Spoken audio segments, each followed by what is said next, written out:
Dear students, quadratic equation की definition देखते हैं और इसको समझने की कोशिश करते हैं। एन इक्वेशन, यहाँ से पहली बात है कि कोई एक इक्वेशन होनी चाहिए। इक्वेशन क्या होती है? जिसमें एक इक्वल साइन इन्वॉल्व होता है और कुछ एक्सप्रेशन होते हैं लेफ्ट और right side, which contains the square of unknown. Square of unknown, यहाँ हम इसको वेरिएबल क्वांटिटी कहते हैं, जिसको हम एक्स से रिप्रेजेंट करते हैं, वाई से, या कोई भी नाम देते हैं। जो क्वांटिटी को हम वेरी कर सकते हैं उसको वेरिएबल कहते हैं या अननोन। क्योंकि हमने इक्वेशन में इसको फाइंड करना होता है तो इसलिए हम इसको कहते हैं अननोन, कि इसका हमें इल्म नहीं है, इसको फाइंड करना है quantity. But no higher power, क्या है मतलब? हमारे पास अननोन की पावर 2 है, या y या t या कोई भी, इसको ले लो, p ले लो, s ले लो, t ले लो। अननोन वेरिएबल क्वांटिटी का स्क्वायर होना चाहिए और इसकी हायर पावर नहीं होनी चाहिए, यानी कि x3 अगर इन्वॉल्व हो गया तो क्वाड्रेटिक इक्वेशन नहीं रहेगी, या फिर स्क्वायर नहीं है, अगर पावर 1 है फिर भी क्वाड्रेटिक इक्वेशन नहीं है। Is called a quadratic equation or an equation of second degree या डिग्री 2।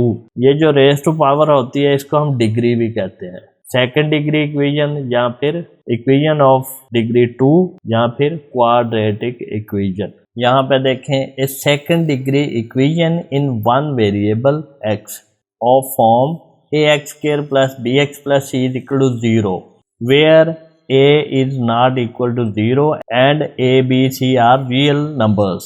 यानी हमारे पास a b और c जो है ये बिलोंग टू करते हैं सेट ऑफ रियल नंबर से। इज कॉल्ड ए जनरल और standard form of a quadratic equation. ये अब MCQ का बड़ा बेहतरीन क्वेश्चन है, standard form of quadratic equation. यहाँ पे देखें, हमारे पास ax² plus bx plus c is equal to 0 है और हमने कहा है a is not equal to 0। ये क्यों है? अगर हम a को 0 कर दें, a इज इक्वल टू 0, तो ये 0x² plus bx plus c is equal to 0 होगा, और यहाँ से ये टर्म जो 0 है तो ये एक्चुअली बना bx plus c is equal to 0। तो ये जो इक्वेशन है ये लीनियर है, ये क्वाड्रेटिक इक्वेशन नहीं है इसमें, क्योंकि वेरिएबल की पावर 1 है, तो जो इस वेरिएबल की पावर 1 हो वो लीनियर इक्वेशन होती है, क्वाड्रेटिक इक्वेशन नहीं होती। तो इसलिए हमारा a must not equal to 0। a 0 का मतलब ये है कि ये कोफिशिएंट ऑफ x² 0 नहीं होना चाहिए। यहाँ पे देखें, here a is the coefficient of x², b is the coefficient of x and constant term is c।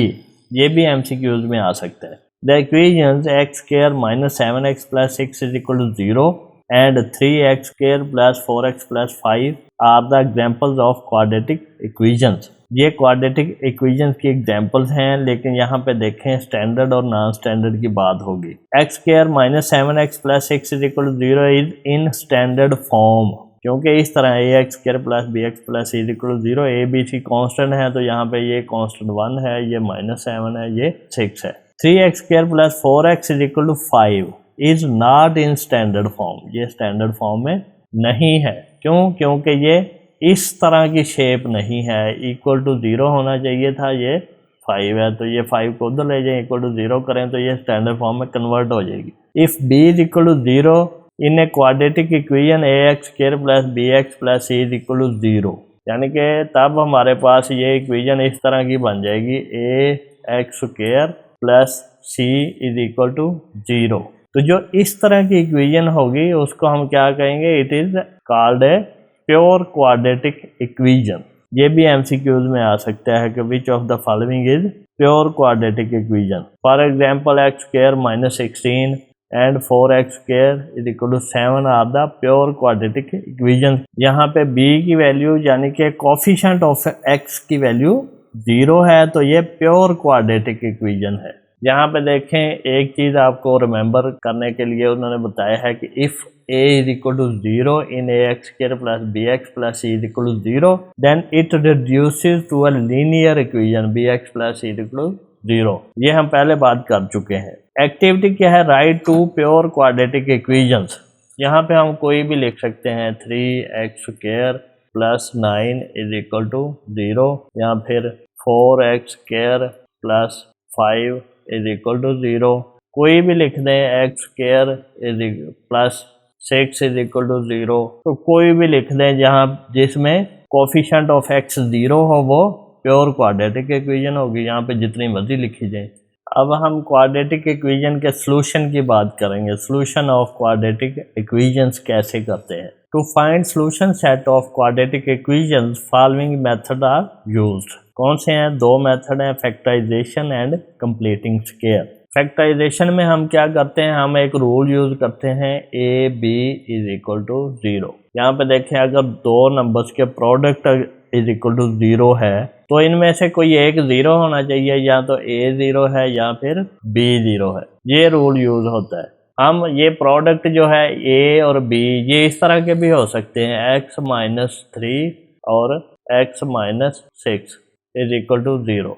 अब यहाँ पे इसको हम कहेंगे a है, इसको कहेंगे b है, इन दोनों का प्रोडक्ट इज इक्वल टू 0 है, तो इसका मतलब है या तो x-3 इज इक्वल टू 0 है या फिर x-6 इज इक्वल टू 0 है। अगर तो ये 0 है तो यहाँ से x इज इक्वल टू 3 आता है, अगर ये 0 है तो यहाँ से x इज इक्वल टू 6 आता है। इसका मतलब है या तो हमारा आंसर 3 है या 6 है या दोनों है, या दोनों में से एक एटलीस्ट मस्ट है, क्योंकि प्रोडक्ट 0 होने के लिए एटलीस्ट वन नंबर 0 होना चाहिए, या तो a 0 है या b 0 है। इस रूल को यूज करके हम फैक्टराइजेशन मेथड से हम सॉल्व करते हैं क्वाड्रेटिक इक्वेशन को।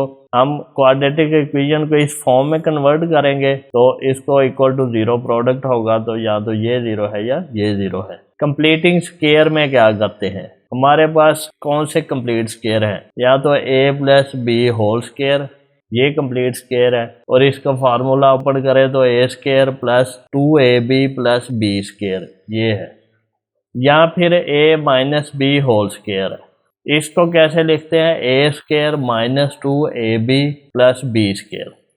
हमारे पास कोई इक्वेशन होगी तो हम उसका स्क्वायर कंप्लीट करेंगे, स्क्वायर कंप्लीट करके उसमें जो चीज़ मिसिंग है वो डालेंगे, फिर उसको सॉल्व करेंगे। हम दोनों बारी बारी मेथड देखते हैं कि इन मेथड को कैसे यूज करना है। Solution by factorization. In this method write the quadratic equation in the standard form as this. पहले हम सबसे पहले क्या करेंगे, सबसे फर्स्ट स्टेप क्या करना है, क्वाड्रेटिक इक्वेशन को स्टैंडर्ड फॉर्म में लिखना है। If two numbers r and s can be found for equation 1, इस इक्वेशन के लिए अगर हम दो नंबर इस तरह के फाइंड कर सकते हैं such that r plus s is b, ये जो b है ये इस तरह का हो कि r प्लस s हो, and r s is equal to a c, और r और s दोनों का प्रोडक्ट a c के प्रोडक्ट के बराबर हो जाए, तब हम then ax square plus bx plus c can be factorize into two linear factors. दो लीनियर फैक्टर्स में कन्वर्ट कर सकते हैं। अगर हमारे पास इस तरह है कि ax square plus r plus s x plus c is equal to 0 है, और दोनों आर एस का जो प्रोडक्ट है वो इज इक्वल टू ए सी है, अगर इस तरह का हो तो हम इस इक्वेशन को इस तरह की इक्वेशन में कन्वर्ट कर सकते हैं। c1 x minus c2 is equal to 0।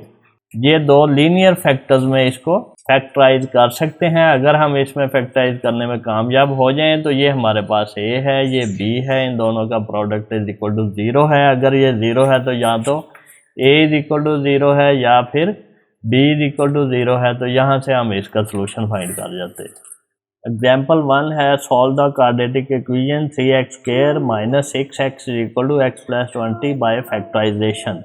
जैसा कि हम पहले बात कर चुके हैं कि हमारा सबसे पहला स्टेप कौन सा है कि हमने इस इक्वेशन को स्टैंडर्ड फॉर्म में लेके आना। पहले तो चेक करें ये क्वाड्रेटिक इक्वेशन है कि नहीं, वो क्योंकि हमें पहले ही बताया हुआ है हमारे पास अननोन की पावर 2 है, तो ये क्वाड्रेटिक इक्वेशन है और इसका कोफिशिएंट जो है ये भी नॉन ज़ीरो है। अब हम इसको स्टैंडर्ड फॉर्म में करेंगे तो हम इसको लिखेंगे 3x square minus 6x minus x minus 20 is equal to 0। अब हमने क्या किया कि x को इस तरफ लेके आए हैं और 20 को भी इस तरफ लेके आए हैं, तो दोनों ये माइनस में कन्वर्ट हो गए। तो हम इसको लिखेंगे 3x square minus 7x minus 20 is equal to 0। तो यहाँ पे इसके सॉल्यूशन के लिए हमारे पास दो चीज़ें हैं। एक तो हमारे पास यानी कि सम जो है वो -6 होना चाहिए दो नंबर्स का। दूसरा जो प्रोडक्ट है वो होना चाहिए 3 को -20 से मल्टीप्लाई करें -60। इसको हम इस तरह लिख सकते हैं, ये हमारे पास सम होना चाहिए, ये हमारे पास प्रोडक्ट होना चाहिए। हमने ऐसे कोई दो नंबर फाइंड करने। यहाँ पे हमारे पास जो दो नंबर हैं वो आए हैं -12 और 5 +5। 12 5 60 और -12 + 5 -6। अब अगर हमें ये चीज़ नहीं पता चल रही तो हम कैसे इसको फाइंड करेंगे? हम ऐसे फाइंड करेंगे कि कोई जो दो नंबर हैं उनका सम जो जहाँ तो दोनों माइनस में होंगे, तो माइनस में जो दोनों नंबर अगर लें हम तो उनका सम -7 तो आ जाएगा, लेकिन प्रोडक्ट -60 बनना मुश्किल है। उसके लिए हमारे पास एक प्लस का नंबर होना चाहिए, एक माइनस का, और माइनस का नंबर बड़ा होना चाहिए क्योंकि -7 है। हम ट्राई करेंगे -8 और +1, इसको मल्टीप्लाई करें तो हमारे पास एक नंबर आएगा, इसको सम करें तो -7 आएगा। हमने ऐसे नंबर फाइंड करने हैं। तो -8 वन -8। अब हम इसको -9 करते हैं और इसको 2 करते हैं। अब हम क्या करेंगे, इन नंबर्स को हम डिक्रीज करते जाएंगे, यानी माइनस में नंबर बड़ा हो तो छोटा होता जाता है, और इनको बढ़ाते जाएंगे। तो सम हमने -7 ही रखना है, इनका सम -7 ही थ्रू आउट ऐसे ही जाएगा। अब -10 करें और 3 करें तो इसका प्रोडक्ट 60 नहीं बना। -11 करें तो इसको 4 से मल्टीप्लाई करें तो ये भी -60 नहीं बना। -12 करें और इसको 5 से मल्टीप्लाई करें तो ये -60 बन गया। तो हमारे पास ये नंबर हमारे पास ऑब्टेन हुआ है।